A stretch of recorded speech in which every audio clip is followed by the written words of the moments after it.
Sa kabila ng mga haka-haka ukol sa kalagayan ng PBA legend na si Robert Sonny Jaworski, nagbigay ng update ang kanyang anak na si Pasig City Vice Mayor Robert Dodot Jaworski sa tunay na kondisyon ng kanyang ama. Yan ang ulat ni Rafael Bandayrel. Taong 2021 nang madiagnose ang PBA legend na si Robert Sonny Jaworski ng isang rare blood disorder. Kaya naman ganun na lamang ang pag-aalala ng mga tagahanga ng tinuguriang The Big J.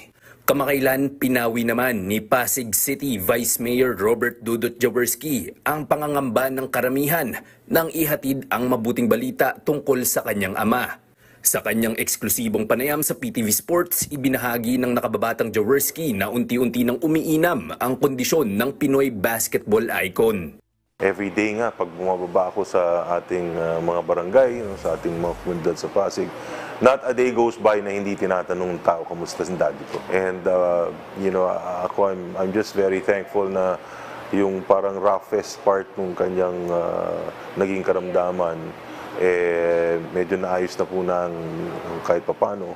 Dagdag pa ni Dodot, hindi rin totoo ang mga balibalitang bedridden at walang malay ang kanyang ama. He's just weak.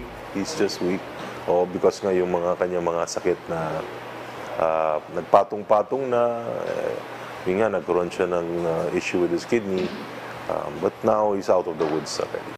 Sa kabila nito, nananawagan pa rin si Jaworski ng patuloy na panalangin para sa recovery ng 13-time PBA champion.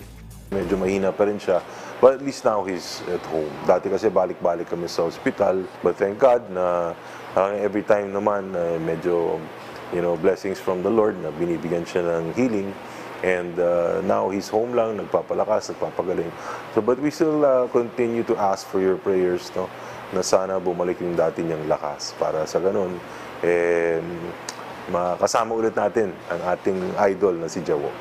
Rafael Bandayrel para sa Pambansang TV sa Bagong Pilipinas.